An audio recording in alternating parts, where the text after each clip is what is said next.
आप चाहते हैं ये राज ऐश्वर्य धन धान्य से समृद्ध में रहूं, लेकिन इस लोक में सफल होने के साथ मेरा परलोक भी सुधर जाए, तो गीता की शरण में जरूर जाना चाहिए। तो इसका मतलब हो गया सर्वांगीण उन्नति के लिए जहां से हमें आशीर्वाद मिलता है उस ग्रंथ का नाम गीता है। तो इसलिए मैं आप सबसे कहूंगा, गीता को जरूर आप अपने पास रखिए, आपके घर में गीता होनी चाहिए। और थोड़ी सी कृपा अपने ऊपर एक और जरूर कर लेना, क्योंकि हम लोग ज्यादातर ये करते हैं कि गीता को एक बहुत अच्छे से कपड़े में बांधते हैं और उसे सामने रखकर उस पर एक फूल चढ़ाते हैं, फिर उसके बाद हम माथा टेक देते हैं और बस कहते हैं कृष्ण भगवान दया रखना, आशीर्वाद देते रहना। तो ये माथा झुकाने का ग्रंथ नहीं है, माथे में बैठाने का ग्रंथ है, क्योंकि हाथ जोड़ने से बात नहीं बनेगी। हम लोग सिर्फ हाथ जोड़कर रह जाते हैं। हमारे हृदय में बैठ जाए, ये हमारे मन में बैठ जाए। तो मैंने जैसे आपसे कहा कि 12वां अध्याय आप अगर रोज पढ़ लिया करें तो बहुत अच्छी बात है। अब हम, क्योंकि पूरा 12वां अध्याय पूरा तो नहीं सुनाया जा सकता, बीच में से कुछ लेते हैं। तो एक यहां से शुरू करते हैं, 12वें का 12वां लेते हैं, 12-12 याद रहेगा आपको। तो एक छोटा सा प्यारा सा श्लोक है ये, जिसमें भगवान ये कहते हैं, मय्येव मन आधस्व, अपने मन को मुझ में लगा दो। मयि बुद्धिम निवेशय, तुम्हारी बुद्धि, तुम्हारी अक्ल, तुम्हारी समझ, तुम्हारा विवेक, उसका निवेश मुझ में करो।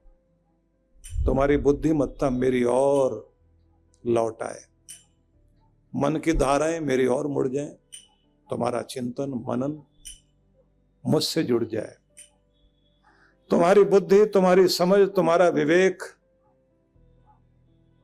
वो मुझसे जुड़ जाए। निवशिष्यसि मय्येव उत ऊर्ध्वं न संशय, तुम जब अपने चित्त को, अपने मन को, अपनी बुद्धि को मुझ में लगा दोगे तो निसंदेह रूप से मुझे ही प्राप्त कर लोगे। मतलब भगवान को पाने में आसानी हो जाएगी, निश्चित रूप से परमात्मा को प्राप्त कर पाओगे। शर्तें 2 ही भगवान ने दी है, मय्येव मन आधस्व, मुझ में अपने मन को अर्पित कर दीजिए।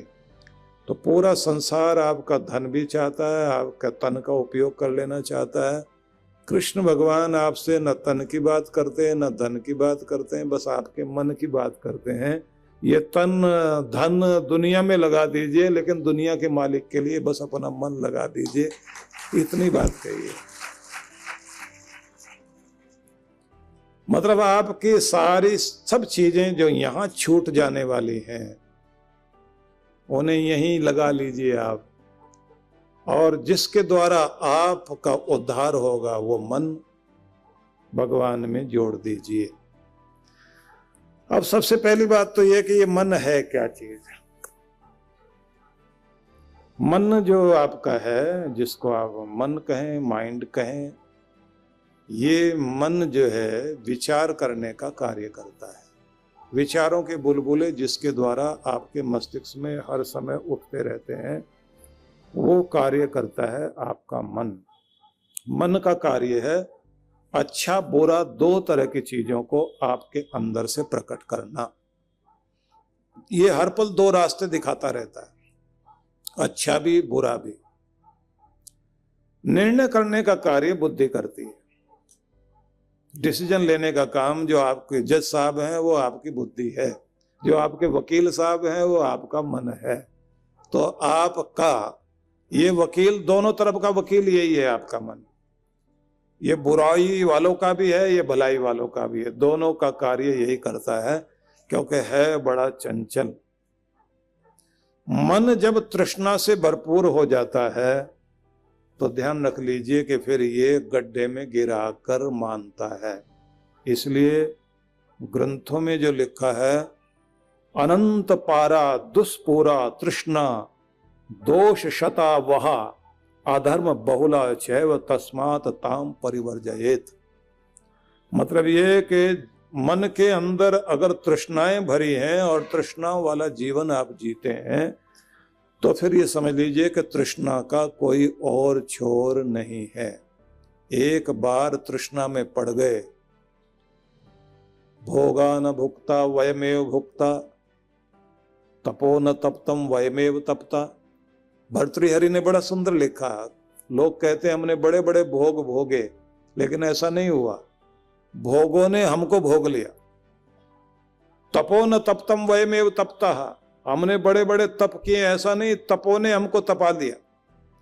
कालो न याता वयमेव याता, समय नहीं बीता बल्कि हम बीत गए। तृष्णा न जीर्णा वयमेव जीर्णा, किसी की भी तृष्णा कभी भी जीर्ण शीर्ण नहीं हुई।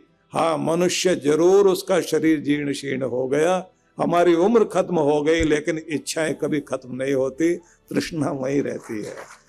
तो कहते हैं इस मन को तृष्णाग्रस्त न बना करके इसको, तृष्णा को कृष्ण के हवाले करिए, भगवान के हवाले कीजिए। और इसका लाभ लेने के लिए सबसे पहले ये जानना चाहिए कि मन की चंचलता है जरूर, लेकिन इसको मोड़ना सीख जाइए आप। जैसे विद्युत की धारा, कहते हैं ना जो चंचल चीजें हैं उनमें बिजली भी चंचल है। 10 चीजों को चंचल माना गया। मनो मधु करो, मनो मधु करो मेघो माननी मदनो मरुत, मां मदो मरकटो मत्स्यो मकारा 10 चंचला, ऐसा कहा गया। 10 चीजें बड़ी चंचल मानी गई, जिनमें एक, पहला तो आपका मन है ही, इससे बढ़कर चंचल कोई भी नहीं। फिर कहते हैं बावरा चंचल, एक जगह स्थिर नहीं रहता। बादल, बादल को चंचल कहा गया। गणिका को चंचल कहा गया। कामदेव को चंचल कहा गया। हवा को चंचल कहा गया। और बिजली, ये जो विद्युत है ये चंचल है। लक्ष्मी को भी चंचला कहा गया। इतनी चंचल है, कितने भी ताले में बंद कर लीजिए टिकती नहीं है। न जाने कहां से निकलकर कैसे कहां कहां चली जाती है, और मेरे हाथ से उसके हाथ में, उसके हाथ से उसके हाथ में, किसी के भी पास टिकती नहीं है। और कहते हैं चंचल है मद नशा, मरकट और बंदर, ये सब चंचल हैं। इन सब चंचलों के बीच में मन को सबसे ज्यादा चंचल कहा गया। वैसे तो बहुत सारे लोग कहा करते हैं, हम लोग शुरू में, जब मैं 20-22 वर्ष का था, तो मुझे एक सम्मेलन में जाने का मौका मिला। तो बाबा लोग थे सारे, तो वहां एक बड़े ही अक्खड़ बाबा आए, जिन्होंने आते ही अपनी भाषा में कहा, भाई पहले मैं बोलूंगा, जिसने उद्घाटन करना हो बाद में उद्घाटन करते रहना। तो बाबा जी भी बड़े मूड में थे, तो उन्होंने कहा, बच्चे के पांव चंचल और जवान का रोम रोम चंचल, बूढ़े की जबान चंचल, बूढ़े आदमी की जबान चंचल। और इन समस्त चंचल को, मतलब बुढ़ापा अगर जबान में सुधार करके परमात्मा का नाम बसा ले, और युवा अपनी चंचलता को एक लक्ष्य के साथ जोड़ दे, और बच्चा अपने चंचल पांव को किसी के निर्देशन में चलाए, तो कहते हैं कि ये चंचलता फिर दुखदायी नहीं रहती, फिर ये आदमी का कल्याण करती है। मन भी चंचल है। इस चंचल को साधने की चेष्टा करनी चाहिए। इसको स्वामी विवेकानंद के जो गुरु थे, ठाकुर रामकृष्ण देव और रामकृष्ण परमहंस, वो एक शब्द कहते थे कि मन हाथी है, इसको आप हाथी को कितना भी नहलाइए, जैसे ही नहलाकर आप इसको बाहर लेकर आते हैं और खुला छोड़ देते हैं, ये फिर क्या करता है, धूल लेकर अपनी सूंड में अपने ऊपर ही गिराना शुरू कर देता है। कितना भी सत्संग में मन को पवित्र करके आइए, जैसे ही मन को खुला छोड़ा, ये अपने ऊपर धूल डालना शुरू कर देता है, फिर से गंदा कर लेता है। तो उनका कहना था कि जैसे कोई अच्छा हाथी वाला व्यक्ति, महावत जो है, अपने हाथी को ले जाकर बाड़े में कैद करता है और जंजीर से बांध देता है, उसका पांव खूंटे से जंजीर से बांधकर खूंटे से जोड़ देता है, तब फिर वो अपने ऊपर धूल नहीं डाल पाता। तो कहते हैं हर एक आदमी को अपने मन को मर्यादा में बांधते हुए गुरु के नियम की जंजीर से बांध लेना चाहिए, फिर वो अपने ऊपर धूल नहीं डालेगा, तब वो संभलेगा। और एक बार मन संभल गया, यही लिफ्ट का काम करेगा, फिर वो बटन दबेगा जो आपको बहुत आगे लेकर जाएगा। ज्यादातर लोग अपने जीवन में अपने को साध नहीं पाते, मतलब मन मर्जी करने की आदत होती है।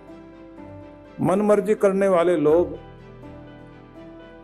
ज्यादा चंचलता के कारण उनके अंदर एक बहुत बड़ी कमी ये आ जाती है, बर्दाश्त करने की ताकत कम हो जाती है।